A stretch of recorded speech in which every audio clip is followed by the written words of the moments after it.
We left off last Sunday talking about the nation of Israel and how God delivered them, first of all, from the land of Egypt where they were slaves, and then secondly, He delivered them when they had their backs to the Red Sea and Pharaoh's army were in front of them, and all hope looked like it was lost. And now we're going to pick it up just shortly after that. As soon as they cross the Red Sea, more troubles come. The Lord delivers them from thirst, and then He delivers them from thirst again, and then again. 3 different times the Lord delivered Israel from dying of thirst in the wilderness. The first one was in a place called Marah, and this was the first place that Israel went after they crossed the Red Sea. Well, when they got there, a bit of a downer, because the water that they found there was bitter. Exodus 15 and verse 23. It says, "And when they came to Marah, they could not drink of the waters of Marah, for they were bitter. Therefore the name of it was called Marah." Though I think they named it Marah. I don't think it was called Marah when they got there. I think it was called Marah after they got there, because Marah means bitter or bitterness. Now, if you've ever had bitter water to drink, you can probably imagine the disappointment after you get there and try to take a drink. I remember, just for a very short story, when I was in Germany one time, we were doing some sightseeing, and after a whole day of running around and being really thirsty, I finally found a vending machine and thought I was getting a bottle of water, but in Germany they drink seltzer water, which is like carbonated water, aka nasty. And so I get this, what I think is a bottle of water, and take a big swig, only to find out it's like tonic or something. It was just awful. And so I can imagine how Israel felt when they got to Marah and took a big swig of the lake and found out that it tasted like that stuff I had in Germany, probably, or worse. So Israel did what they always did. What do you do when things go bad? Complain, right? That's what they did. Verse 24, "And the people murmured against Moses, saying, 'What shall we drink?'" Is it Moses' fault that the water's bitter? Of course not. But naturally, in this case, the crap rolls uphill, and the leader gets the blame. Well, you're the one that brought us out here. Why didn't you plan ahead? You should have made sure there was some water waiting for us. So Moses cries unto the Lord, and the Lord had him cast a tree into the water and made it sweet. Verse 25.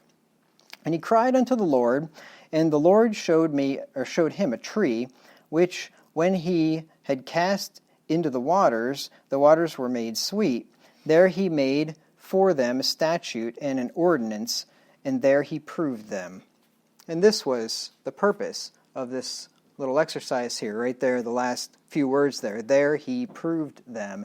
And he did this to Israel numerous times in their history. He says that he fed them later on in the book. It says that he fed them with manna in the wilderness to prove them, to see what they would do, and to ultimately to do them good in their latter end. So I don't know what this tree was. I'm assuming this was more of a miracle than it was a natural remedy when Moses threw the tree in there, but it turned the waters sweet. So the Lord delivered them from dying of thirst. And there's some lessons that we can learn from this little example here. Lesson number 1, high mountains are connected with deep valleys. High mountains are connected with deep valleys. Often great deliverance is followed by hardship, because Israel had just experienced 2 great deliverances. Being delivered from Egypt, the most powerful empire in the world in which they were slaves, that was a great deliverance. And then being delivered through the Red Sea, of all places, having this miraculous thing happen, where the waters parted and they went through on dry ground, and the Lord killed all their enemies and oppressors. Miraculous, amazing deliverances. They were on the peak of the mountain. And then, immediately, now they're down in the valley. And you know what? That's what happens a lot of times. I'll just give you a couple of examples of this. In 1 Kings 18 and verse 40, you'll remember a man named Elijah, who was one of Israel's greatest prophets, and he went up against the prophets of Baal in King Ahab's time, and he had a little showdown on Mount Carmel. And he said, "I'm going to build my altar, you build your altar.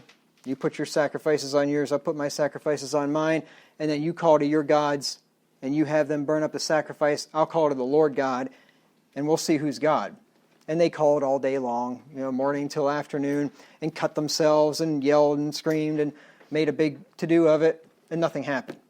And then Elijah dumped a whole ton of water in the midst of a drought on his sacrifice, made one little prayer, and the Lord rained down fire from heaven and consumed the sacrifice. And then Elijah went and killed all 450 prophets of Baal. So he was on top of the mountain, verse 40. And Elijah said, this is 1840, 1 Kings 1840, and Elijah said unto them, take the prophets of Baal, let not one of them escape. And they took them, and Elijah brought them down to the brook Kishon and slew them there. The Lord talks about hewing them by the prophets. He's speaking more figuratively in that passage, but Elijah literally hew those men, all 450 of them. That's one way to get rid of false religion in the land. We can't really get away with that today, but that was effective. Well, so Elijah has got to be feeling maybe a little tired, but he's got to be feeling pretty good about himself. 450 to 1, and my God's the real God, and you guys are all dead.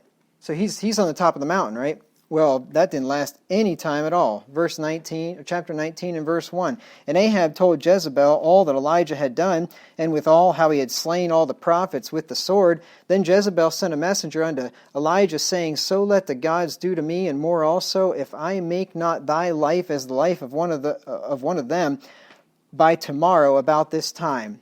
She's basically saying, you've got 24 hours, buddy, and you're going to be dead like they are. I'm going to kill you. I've got a bounty on your head. Verse 3, and when they saw that, he arose and went for his life and came to Beersheba, which belongeth to Judah, and left his servant there. But he himself went a day's journey into the wilderness, and came and sat down under a juniper tree. And he requested for himself that he might die, and said, it is enough now, O Lord, take away my life, for I am not better than my fathers. He goes from being on the top of the mountain, killing all the prophets of Baal, showing this amazing display of God's mighty power to the people, to less than a day later, being in the depths of despair and wanting to die. This is what I'm talking about. High mountains are connected with deep valleys. Another example of this was Samson in Judges 15. In verse 15, Judges 15.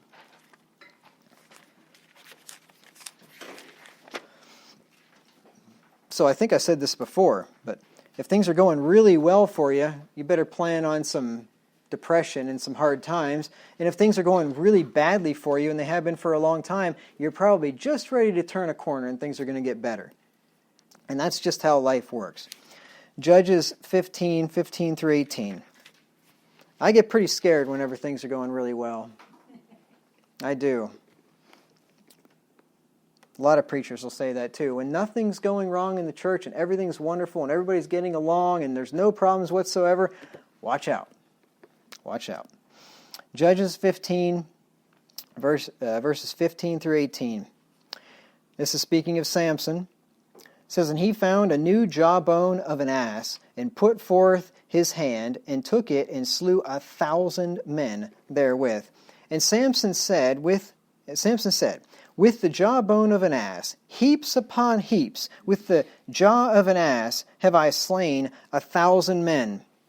And it came to pass that when he had made an end of speaking, that he cast away the jawbone out of his hand, and called that place Ramath Lehi.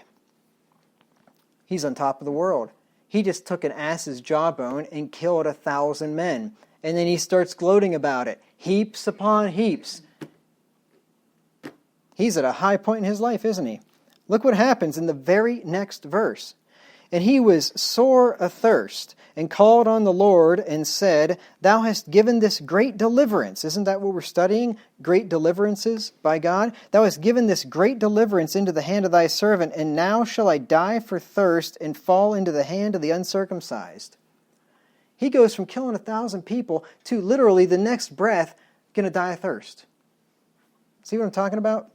High mountains connected to deep valleys. So don't be surprised when that happens to you. Don't be surprised when you have some great event in your life and almost immediately afterwards you're depressed. I've had that happen to me. I have it happen to me all the time. I'll have a great time, a great evening. No sooner do I get in the car and I'm depressed. It's weird. Lesson number 2.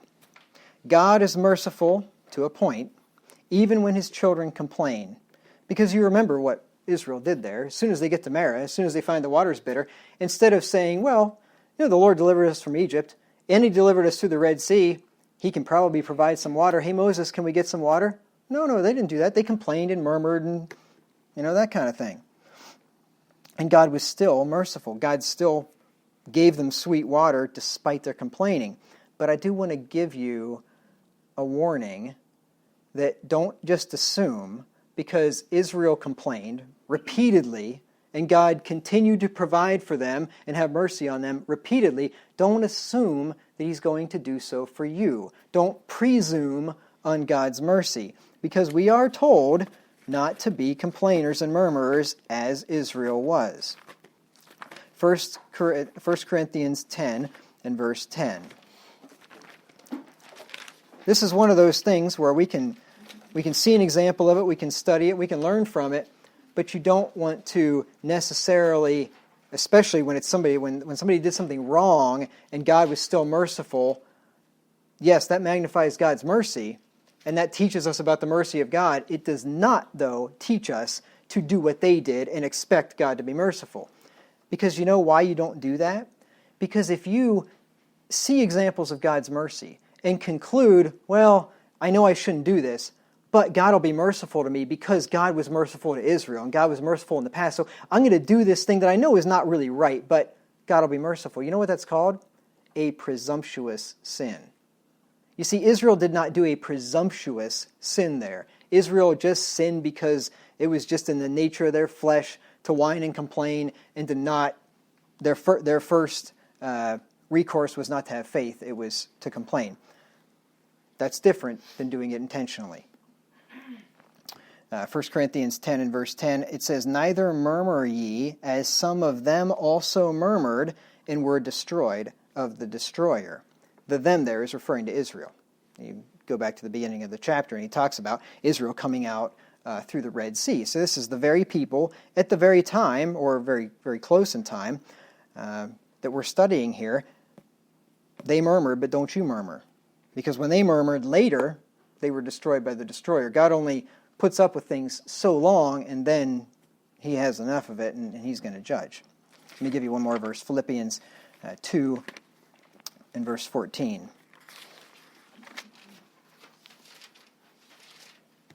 I mean, who of us likes a complainer? You like it when your kids complain? You like it when your friends complain, your siblings complain, or your parents complain? You like it when people complain? Do you like it when you complain yourself? I don't like it. I hate to hear myself complaining. After a few minutes, anyway. Sometimes I like to vent for a little while, but most people hate complaining. Well, you know what? God does too.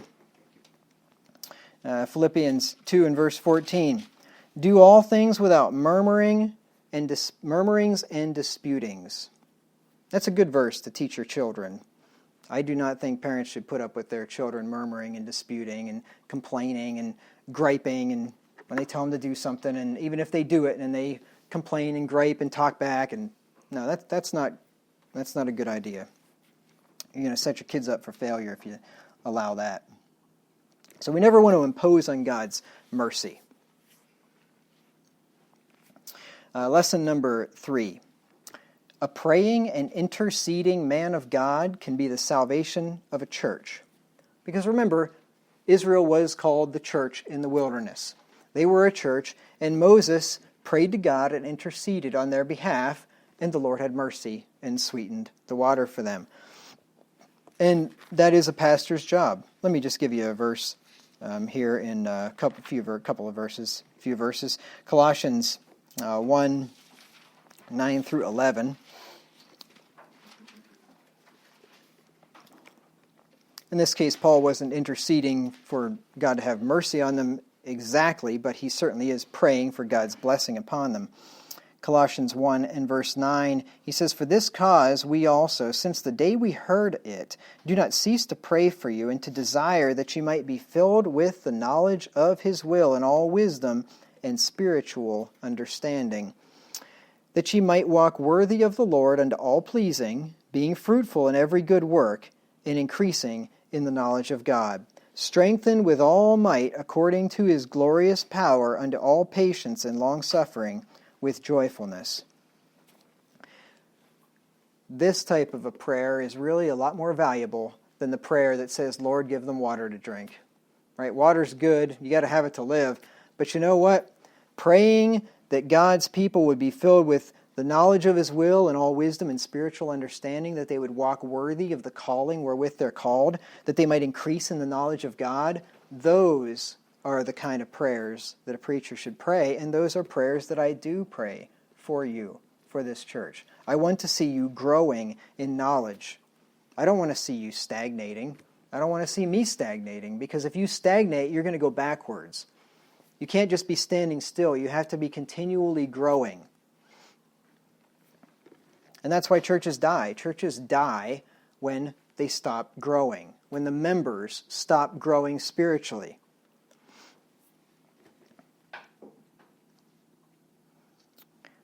Lesson number 4.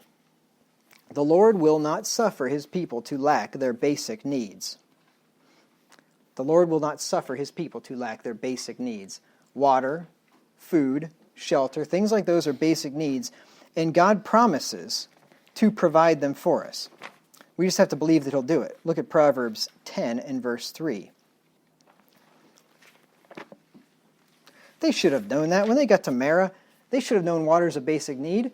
What kind of a God would deliver you from Egypt out of your bondage through the Red Sea and then kill you with thirst in the wilderness? What kind of a God would do that? They should have known better. But sometimes we don't think like that. Fear takes over, and faith is diminished. Proverbs 10 and verse 3, it says, "The Lord will not suffer the soul of the righteous to famish, but he casteth away the substance of the wicked." There's a good application of that verse, what we've been looking at the last 2 weeks. The Lord did not suffer Israel to famish in the wilderness. He gave them water, and he casted away the substance of the wicked. What happened to the substance of the Egyptians? It ended up in the bottom of the Red Sea and in Israel's pockets. Right? Didn't it? They borrowed all their silver and gold, and their chariots ended up at the bottom of the sea. And then Philippians 4 and verse 19 is another one of my favorites, a verse that you should definitely memorize.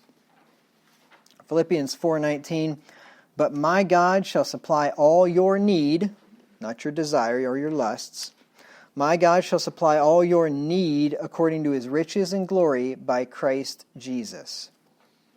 God will supply your need. He may tempt you and try you. He may make you wonder if he will supply your need, but he will supply all your need. You just have to believe it. And in times like this is crucial. It's crucial to believe those things because there are hard times coming, as I've told you. Cling to those promises. And then also be wise and do what God says. And when you do those two things, he'll provide for your needs. Lesson number 5. God can provide when our resources run out. They probably had water with them, I suppose, in some bottles or something. Right? They had walked out of Egypt the whole way, across where the Red Sea was, and it had been days. So obviously they probably had some resources. They probably had some water that they took with them. I can't imagine embarking on a journey without taking any water with you, right? But their resources ran out. And they had nothing. And God could provide when their provision ran out. So just remember that. God can provide when our provision runs out too. But go to the ant-hill sluggard. Make sure you lay up. Make sure you have provision. And if your provision runs out, that's one thing. If you have no provision, well, you might sting a little bit. Now, the next time Israel was delivered from thirst was in a place called Rephidim. Rephidim. It's a couple of chapters later in Exodus 17. So God had already provided them water in Marah previously, and then they get to Rephidim and there's no water again. Exodus 17 and verse 1. Exodus 17 and verse 1. And all the congregation of the children of Israel journeyed in the wilderness of sin, or journeyed from the wilderness of sin, after their journeys, according to the commandment of the Lord, and pitched in Rephidim, and there was no water for the people to drink. Now you'd think that they would have said, "Oh, we've read this book before. We've seen how this one turns out. We show up someplace there's no water. The Lord can provide." Was that their attitude? No, you know it wasn't. What did they do? Complained. What do they always do? Verses 2 and 3. Wherefore the people did chide with Moses. See, Moses gets the blame again. The people did chide with Moses and said, "Give us water that we may drink." And Moses said unto them, "Why chide ye with me? Wherefore do ye tempt the Lord?" Why are you asking me about it? What am I going to do? Pull water out of you-know-where? Verse 3. And the people thirsted there for water. And the people murmured against Moses and said, "Wherefore is this that thou hast brought us up out of Egypt to kill us and our children and our cattle with thirst?" Moses gets the blame for the whole thing. He was their great deliverer here a few days ago. Now he's their great mass murderer. He's going to kill them all in the wilderness now. They even tempted the Lord. They questioned if the Lord was with them, down in verse 7. And he called the name of the place Massah and Meribah because of the chiding of the children of Israel, and because they tempted the Lord, saying, "Is the Lord among us or not?" Amazing how quickly people forget the Lord and His mercy. He had just taken care of them for the third time. I don't know how long before this, but it wasn't very long before this. And now they're already questioning, is the Lord even among us? Is He here? Has He left us? Well, the Lord had Moses strike a rock with his rod, and water came out to quench their thirst. Verses 5 and 6. And the Lord said unto Moses, "Go on before the people, and take with thee of the elders of Israel, and thy rod, wherewith thou smotest the river, take in thine hand, and go. Behold, I will stand before thee there upon the rock in Horeb, and thou shalt smite the rock, and there shall come water out of it, that the people may drink." And Moses did so in the sight of the elders of Israel. So the Lord increases the display of His might. Because when they got to Marah, there was water there. It was just bitter. He just had to purify water that was already there. But when they get here to Rephidim, there's no water. So now God is going to make His power known even more, because now He's going to produce water out of nothing. See, this is sometimes why God allows things like this to happen, to make His power known. But I'll get to the lessons a little bit later. So the Lord had again delivered His people from their distresses. This would be the fourth deliverance. And then they make their way, later on, to a place called Kadesh. And when they arrive in Kadesh, there's no water there again. And what did they do? Just take a guess. What do you suppose they did when there was no water? Blamed Moses, right? They get mad against Moses again. Numbers 20, 1 through 2.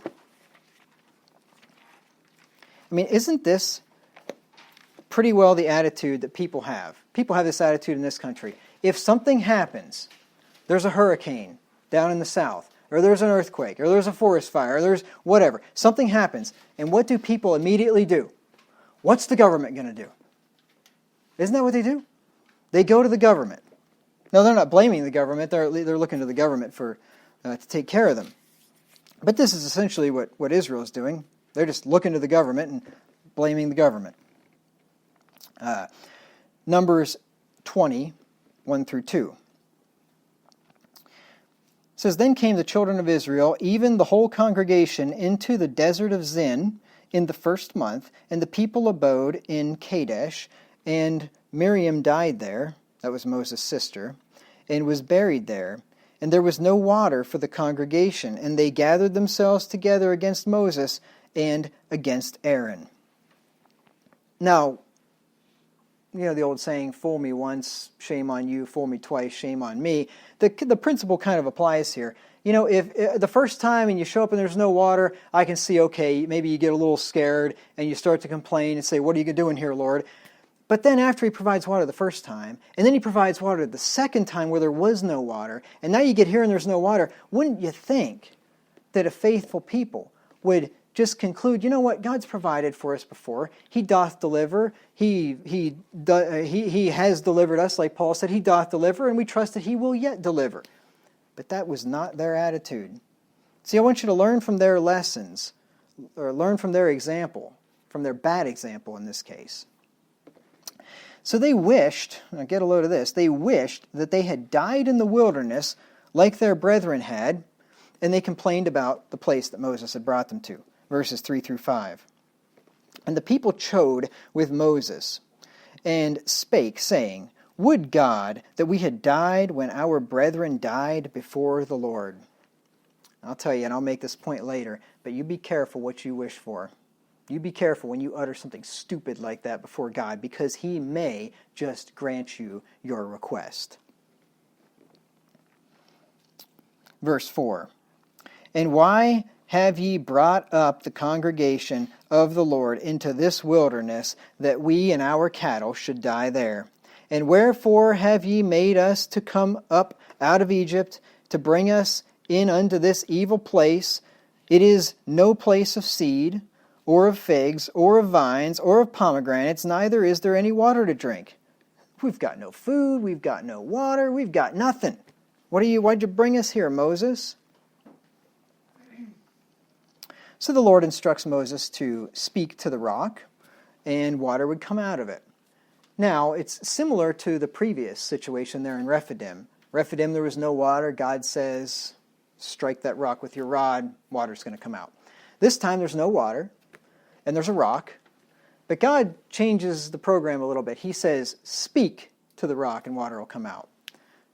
He's showing his power even more, because I suppose when Moses smote the rock, somebody could have concluded in Israel, well, there was a spring under there, and there was pressure on that rock, and when Moses hit the rock, it cracked it open, and then that's what caused all the water to come out. There's a perfectly natural explanation for this miracle, right? But now God says, speak to it. The vibrations coming out of Moses' voice box was not going to break that rock, right? This was going to be a miracle when God would bring water out of a rock, when Moses just uttered words at that rock. Verses 6 through 8. And Moses and Aaron went from the presence of the assembly unto the door of the tabernacle of the congregation, and they fell upon their faces, and the glory of the Lord appeared unto them. And the Lord spake unto Moses, saying, Take the rod, and gather thou the assembly together, thou and Aaron thy brother, and speak ye unto the rock before their eyes, and it shall give forth his water, and thou shalt bring forth to them water out of the rock. So thou shalt give the congregation and their beasts drink. Something just jumped out at me as I was reading that passage. You should be thankful when you have a pastor that does the right thing despite difficulty. Imagine if Moses and Aaron would have acted like Israel acted like. Israel, when they got there and there's no water, they start complaining. They start saying, why didn't you just kill us in the wilderness? Is God even with us? Imagine if Moses and Aaron would have done likewise. When the people come to them and start complaining, and Moses and Aaron say, yeah, I know, why did God even bring us out here? I mean, is he even around anymore? What are we going to do? Imagine if the leadership would have acted like the people. Thank God for strong leadership in this case, or the whole nation would have probably perished in the wilderness, and God would have started over one way or another. Literally, two men stood in the gap. They stood in the breach between that nation being destroyed and being saved. Of course, Moses is a picture of the Lord Jesus Christ for that reason. But that's why it's really important, and I realize I'm the only preacher in here, so I'm preaching to myself. I'm not preaching to any of the rest of you. But that's why it's important for preachers to be strong. Preachers, you've got to be a cut above the rest. If your people are complaining, you can't complain. If they're giving up, you can't give up. Right? Preachers, leaders, and it could be leaders in your job or whatever. Parents, same thing. Parents have got to be strong. Parents can't be weak when their children are complaining, when their children are scared, when their children don't know what's going to happen. Parents have to be the strong ones. The leaders have to be the strong ones because the people are going to look to them.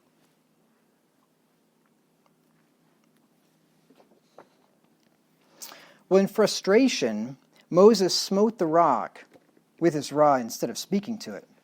And guess what happened? Water came out abundantly. God told Moses, speak to the rock. Moses didn't do what God said. Moses hit the rock. Water came out anyway. 9 through 11. And Moses took the rod from before the Lord, and he commanded as he commanded him. So he's partially keeping the commandment. He took the rod.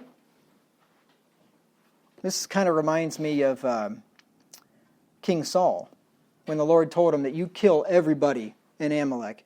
Man, woman, child, beasts, everybody. And he saves the king and he saves the best of the spoil. And then he says, I've kept the commandment of the Lord.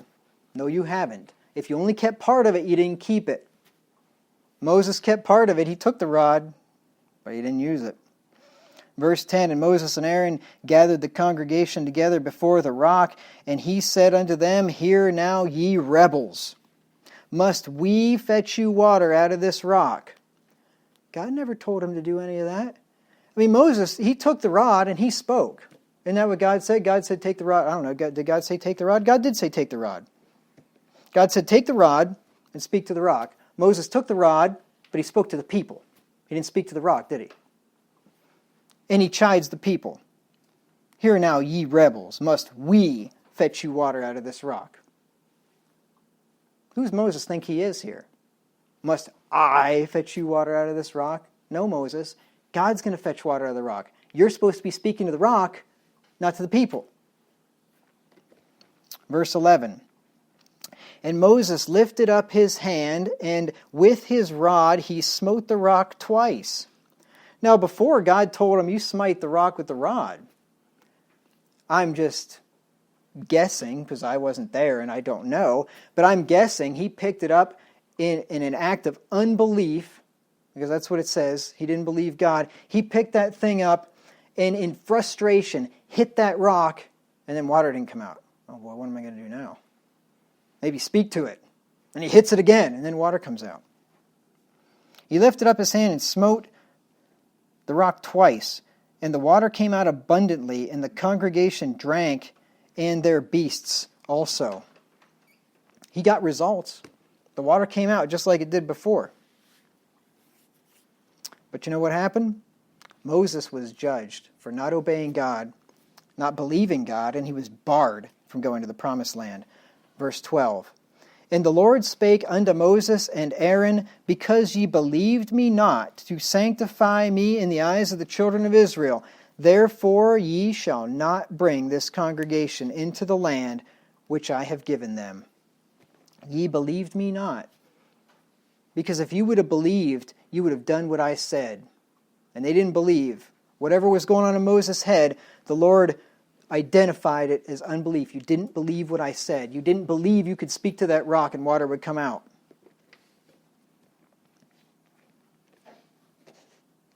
But God gave him water, nevertheless. Now there's some lessons we can learn from this. We're going to learn some lessons from the Rephidim and the Kadesh thing, since they were kind of similar. Lesson number 1. God will allow us to suffer with the same affliction numerous times after he's delivered us from it. God will allow us to suffer with the same affliction over and over again sometimes. You might think that once you suffer with an affliction, that you've passed the test, you've made it, you came out on the other side with your faith, and therefore God's not going to allow you to be tempted with that again. But that's not so. God will sometimes give you that same affliction over and over and over again. It says in Psalm 34, in verse 19, that many are the afflictions of the righteous, but the Lord delivereth them out of them all. Psalm 34, verse 19. Many are the afflictions of the righteous, but the Lord delivereth him out of them all. So yes, you're going to have many, and you might have the same one. You might have that same temptation that just keeps haunting you continually. And you may lick it for a while, and then it comes back. You know, Jacob walked with a limp for the rest of his life after he had that encounter with God. And sometimes there's just going to be things that are going to cause you to limp for the rest of your life, and you're going to have to deal with that affliction continually. Sometimes there are going to be different trials that get you, and sometimes it's going to be the same one over and over again. You see, afflictions are not a one-and-done kind of thing. Lesson number 2. The Lord is long-suffering and will put up with murmuring and even a lack of faith, and yet will deliver us. Of course, to a point, right? The Lord was long-suffering. Third time, once they got to, what was the name of that place? I already forgot the name. Kadesh. They got to Kadesh. This is the third time with the same temptation. And the Lord is nevertheless merciful. 3 times they complain. 3 times He delivers them from it. But just remember, don't presume on God's mercy. Let me give you a verse. Romans chapter 6, 1 through 2. Don't presume on God's mercy. Because you know what sinners are going to do. They're going to say, oh, well, I complained once and God had mercy. I complained twice, God had mercy. I complained 3 times, God had mercy. I know what I'm going to do the next time I find trouble. I'm going to complain. I'm going to blame God, and He's going to have mercy. And one of these days, God's going to say, nope, the cup of your iniquity is full. You're done, buddy. Romans 6, 1 through 2. What shall we say then? Shall we continue in sin that grace may abound? God forbid. How shall we that are dead to sin live any longer therein? Murmuring and complaining is a sin, right? So Israel was doing this. They were continuing in sin that grace, that mercy might abound. Paul says don't do that because God does have His limits. Lesson number 3. God has many different ways in which He can provide for the same need. You notice He didn't provide the same way each time. 3 times they had the same need. One time He cast a tree in there and sweetened the water. One time He has Moses smite the rock and gives them water. The third time God would have given them water out of the rock by Moses speaking to it. Moses changed it up a little bit and got in trouble, but He would have provided the same need 3 different ways. So for those of you who are doubtful and wonder how could God possibly provide in this situation or that situation, not only can He provide, He could do it one of 3 ways or one of 100 ways. He could do it anyway. Because He's God. Lesson number 4. God may decide to deliver us even if we don't obey Him fully, but there may be consequences to face later. You see, God may have mercy when you don't obey Him fully, just like Moses. Remember, Moses took the rod and he spoke, wrong thing to the wrong people, right, to the wrong object. And then he hits the rock, and God still gives him results. So He may deliver you, but you may have some residual suffering as a result of not fully obeying the Lord. And I'm going to throw in one more lesson that I thought about this morning. Lesson number 5. Do exactly what God said, even if previous methods yielded results. Do exactly what God said, even if previous methods yielded results. Let me just give you an example. You know I like financial examples. Let's just say that years ago, maybe in 2003, 2002, I don't know, something like that, maybe you bought way too much house. I don't think this applies to anybody. I'm just making up an example, and if it applies to you, I didn't mean it to apply to you. But let's just say in 2002, you bought way too much house. You could barely afford this thing. I mean, you shouldn't have bought anywhere near that size house. You went into big-time debt you shouldn't have. And then there's a housing bubble. And housing prices just keep going up and up and up and up and up. And you get to 2007, and that house is worth twice as much as it was when you bought it in 2002. And you happen to sell out at the top of the market because you just got lucky, whatever. You needed to move or something, and you sold out.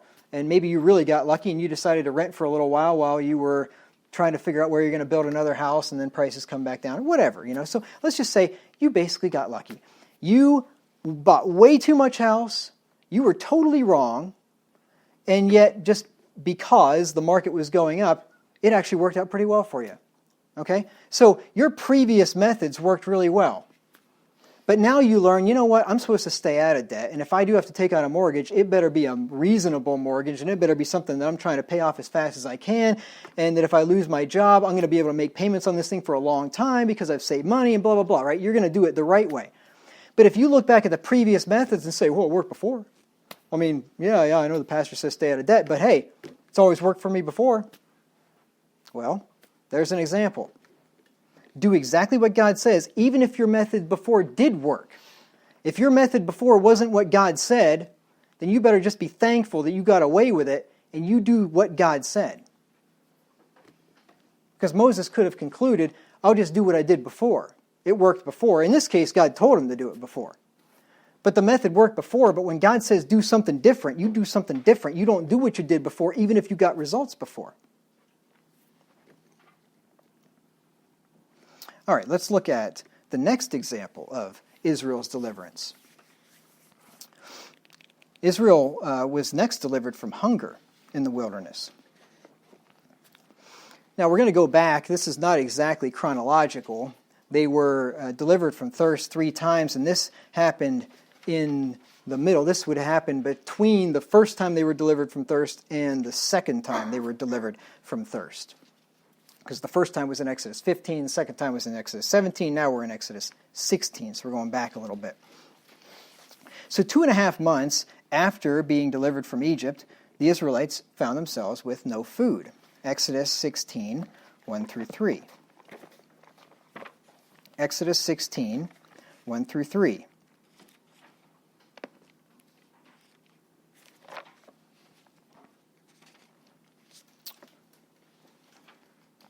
It says, and they took their journeys from Elim, and all the congregation of the children of Israel came unto the wilderness of Sin, which is between Elim and Sinai, on the 15th day of the 2nd month after their departing out of the land of Egypt.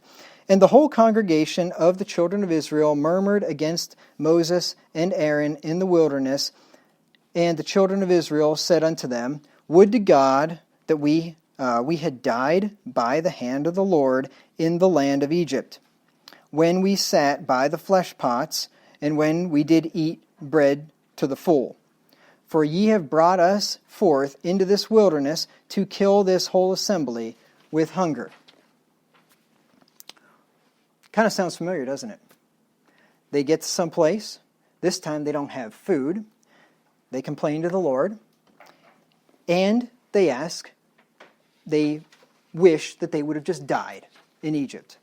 You better be really careful. When you start wishing death upon yourself, and you do it once and God doesn't answer, and then you do it again and God doesn't answer, eventually He might answer. Remember, God tells us to pray unto Him with importunity, where you got to keep asking, and eventually you ask enough and it'll happen. It'll work the same way in the opposite direction too. You keep asking for God to judge you, or God to kill you, or wish you were dead or something. Well, it might happen, so you better be careful with that. So they complained, and like I said, wished that they had died in Egypt when they had plenty of food. Now think about this. Whether they had all that food in Egypt or not is questionable, because you know how people are. When they think back on the past, when things seem like they're bad, they always look back with nostalgia on the past and say the good old days and how wonderful things were back then. They don't remember the bad things. You only remember the good things.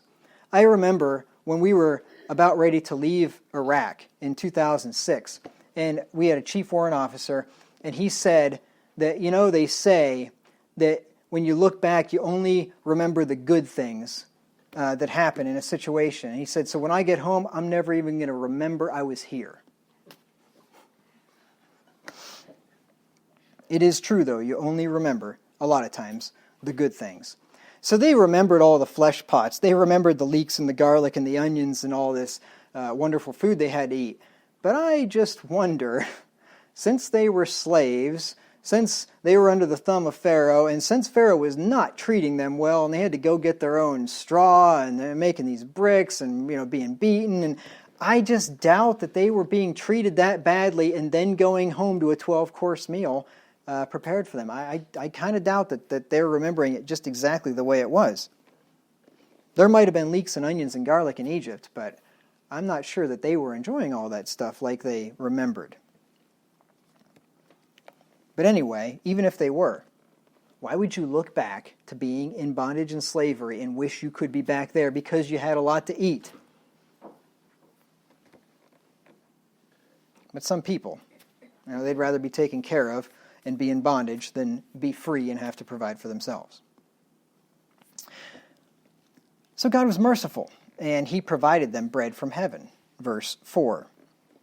Then said the Lord unto Moses, Behold, I will rain bread from heaven for you, and the people shall go out and gather a certain rate every day, that I may prove them whether they will walk in my law or no. This is the second time this is mentioned, and it's mentioned in another place, which I made reference to a minute ago, where God said he did this to prove them. And as a matter of fact, if you'll remember, and we're not going to read this passage, I don't believe, but when God says he's going to give them a certain rate every day to prove them if they keep his law or no, you remember what one guy did? When the Lord says, I give you enough for each day, just gather up enough for each day. And you know what one guy did? He gathered up a bunch of extra. And you know what happened? It bred worms and stank the next day. God proved them, and of course they weren't going to keep his law. So the bread that God gave them was called manna. It was a small, round, white, sweet seed. Verses 14 and 15. So God is here promised to meet their need, to give them the food that they need, and the food that they need is going to be good. Chapter 16 and what verse did I say? 14. And when the dew that lay was gone up, behold, upon the face of the wilderness there lay a small round thing, as small as the hoarfrost on the ground. So just little wee round pieces of like tiny seed, in other words. And when the children of Israel saw it, they said one to another, It is manna, for they wist not what it was.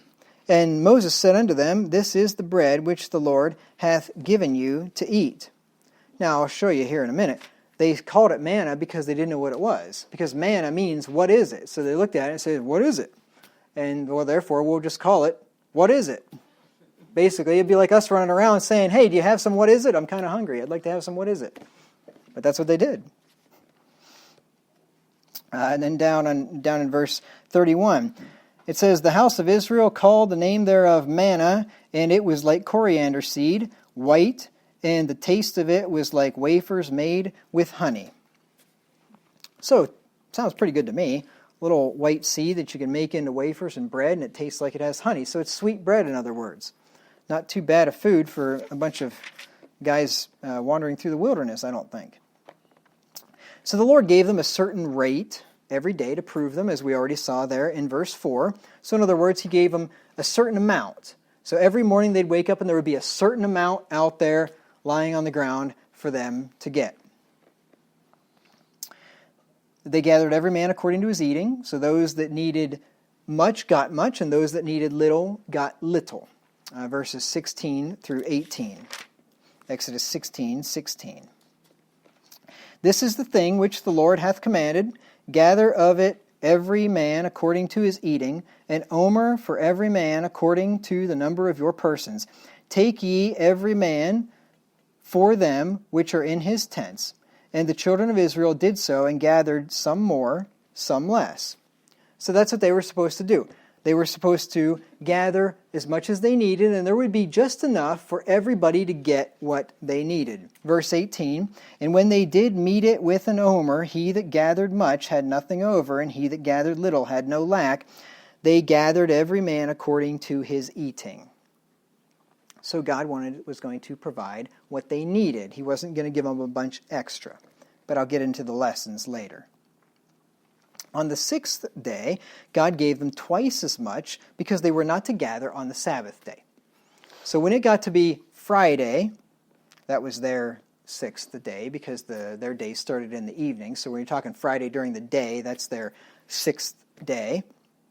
When it got to be that day, and they came out, there's twice as much lying on the ground. And they were to gather twice as much because they were not to gather on Saturday, on the sixth day.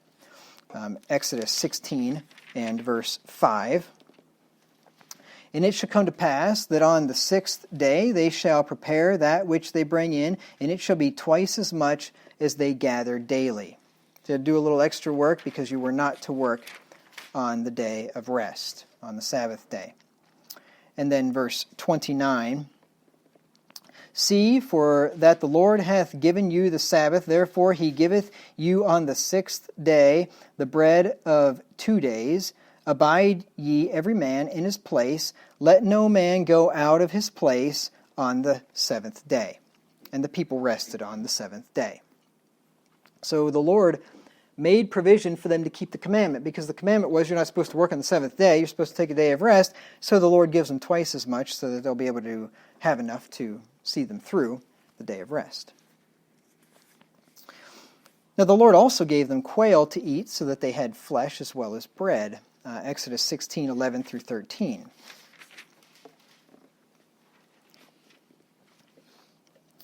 And the Lord spake unto Moses, saying, I have heard the murmurings of the children of Israel. Speak unto them, saying, At even ye shall eat flesh, and in the morning ye shall be filled with bread, and ye shall know that I am the Lord your God. And it came to pass that at even the quails came up and covered the camp, and in the morning the dew lay round about the host. And when the dew that lay was gone up, behold, upon the face of the wilderness there lay a small round thing, as small as the hoarfrost on the ground. So I read a little further than I wanted to there. So they also gave him, I thought he's, where did I see quail? Did I read the wrong verse? 13, 11. It was in verse 13. I read right over it, didn't even know. Okay. It came to pass that at even the quails came and covered the camp. Okay, so they had quail and they had bread. So they had meat and bread, meat and carbs. So the Lord really provided everything that they needed. All right, now let's look at the lessons from this, and there are a number of them. Okay, lesson number 1.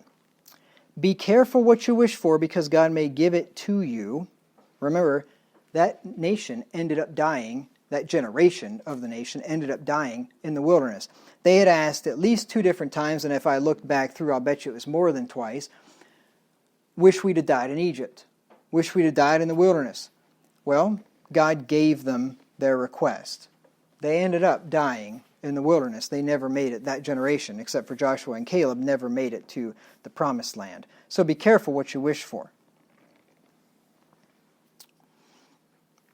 Reminds me of Proverbs 1, 31 through 32. Proverbs 1, 31 through 32.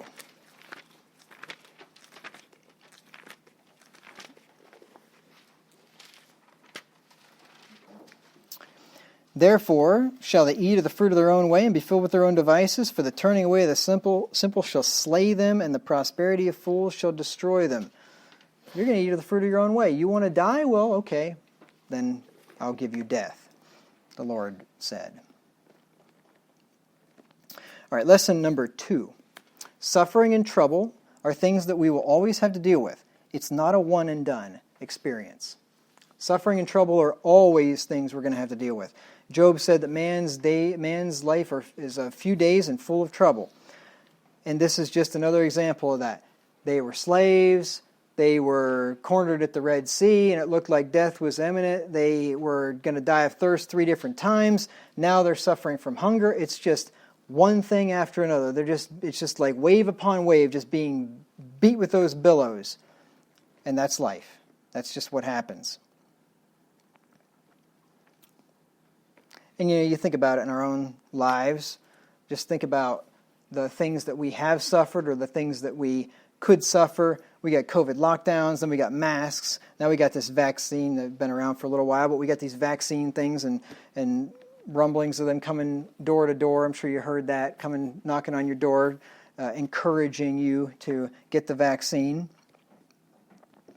Maybe after a few of them get encouraged to leave, they won't be doing that as much, I hope. But then, I mean, we got health problems, child problems, loss of loved ones, car problems, house problems, depression, anxiety, money problems. I mean, it's just, there's always problems, right? It's just going to be one thing after another in life. Thankfully, there are reprieves.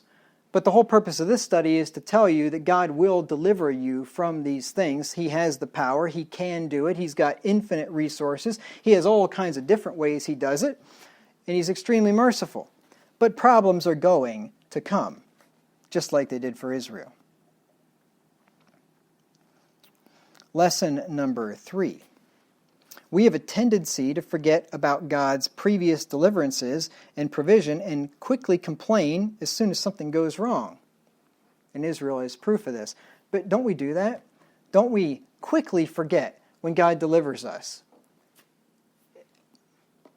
You know, human nature. God could have just delivered you from cancer, and you walk home and stub your toe on the door, and you'll be whining and crying and complaining to God and say, "Why do you let that happen?" Right? I mean, it's human nature. We so quickly forget how He's delivered us. Number 4. We always think the grass is greener on the other side. Isn't that what they thought? It would have been better for us to be back in Egypt where we had the flesh pots. Even if we'd have died there, it would have been better than here. It's always greener on the other side. Lesson number 5. God is abundant in mercy to whiners like us. He is long-suffering.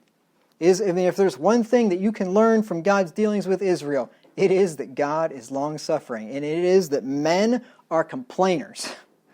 That's one thing you can learn if you don't learn anything else about when you start reading through the Old Testament about the history of Israel. God is long-suffering. He put up with those people for 1,500 years.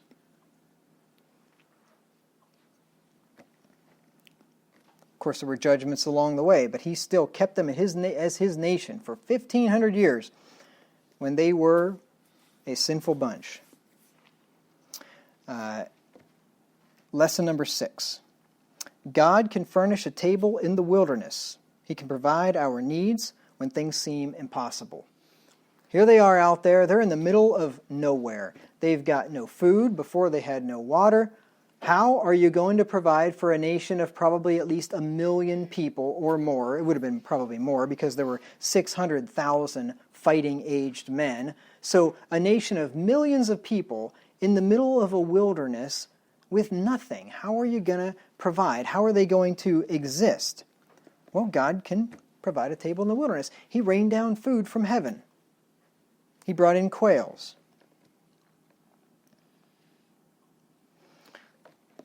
We're told in Luke 1 and verse 37 that there is nothing impossible with God.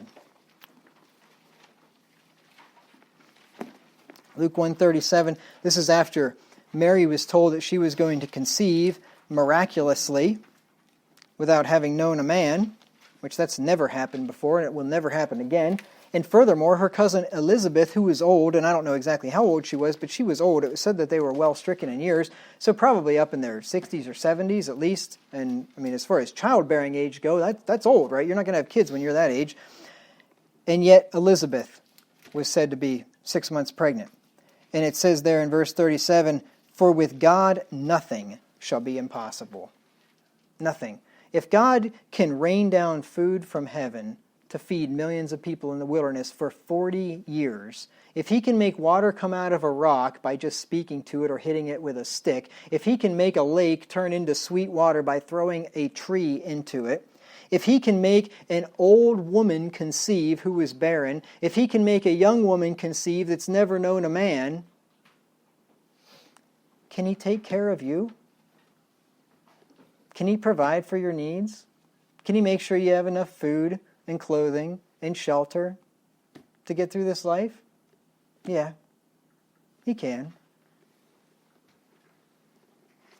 without even breaking a sweat.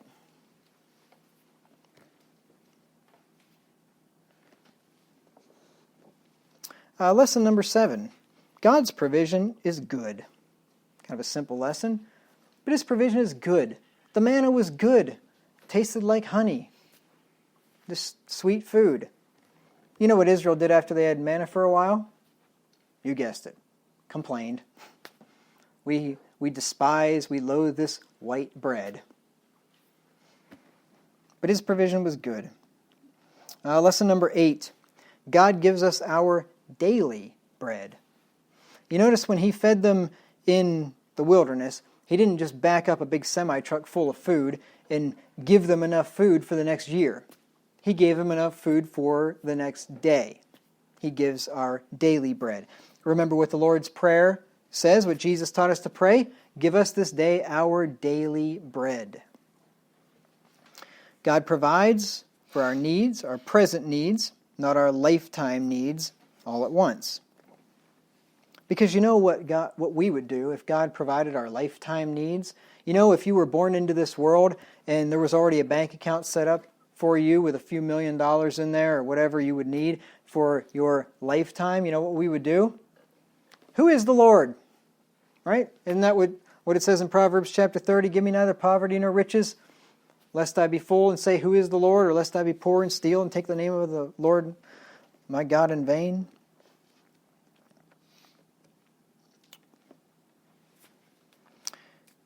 God does this to prove us, to see if we'll live by faith and trust that he will provide again tomorrow. That's why he does it that way. He wants us to live by faith. Lesson number 9. Lesson number 9. God provides according to our needs. He provides according to our needs. You ever wonder how most of the time you'll see maybe a guy that's got a ton of kids and somehow he makes it? Somehow the kids are provided for? Somehow they have enough, a house with enough space in it where they can all squeeze in and live? You ever wonder how that works? And then you ever wonder how there might be a single guy or a young married couple or something that are just barely eking by, but they're making it, but they're just barely eking by. God's providing enough for the dude with the 8 kids, and he also provides enough for the people that only have maybe 1 or 2 of them. God provides according to our needs. Now, sometimes he's gracious and gives us more than our needs. That's always nice. God will provide a lot for those who need a lot, such as those with large families. And God will provide little for those who need little. Sometimes he provides more than they need. But he'll at least provide a little for those who need a little and a lot for those who need a lot. I don't know about you, I've never seen a large family starving. Have you, in this country? I've never seen, I know numerous people that have 7 or 8 kids or more. I've never known of any of them that are starving. But let me tell you what, if I tried to raise 7 or 8 kids on my salary if I tried to raise 7 or 8 kids on my income right now, guess what? I don't know what. We'd all be dead, right? But guess what would happen if I had 7 or 8 kids? The Lord would provide more. I totally believe that.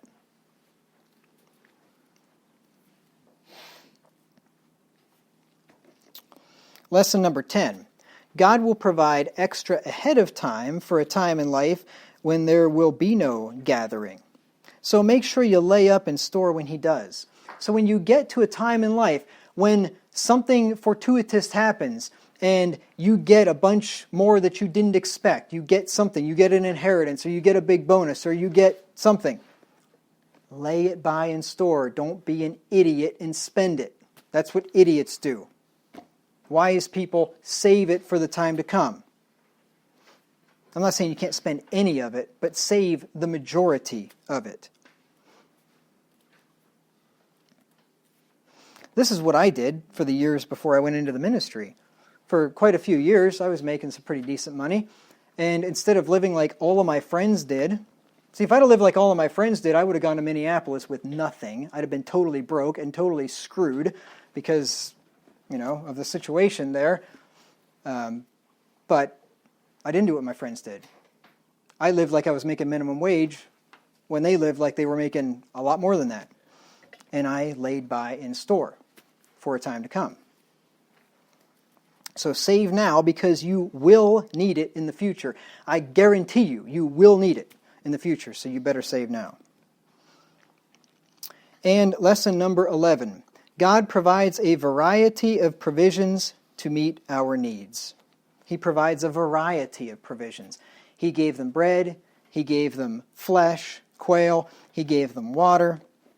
He also made it so that their clothes didn't wear out. Right? So He also provided clothing for them and shoes. Their shoes didn't wear out. He provided a variety of provisions to meet their needs. All right, well, that's as far as we're going to get today. I had another section in the outline, but we will not get to that today. We'll pick that up next week, Lord willing. Just a quick note at the end of the sermon. The most important thing a believer in Jesus Christ can do is to be a member of one of God's true churches. If you're not already a member of one, go to pastorwagner.com/churches to see if there is a true church or other believers of like faith near you. That's pastorwagner.com/churches.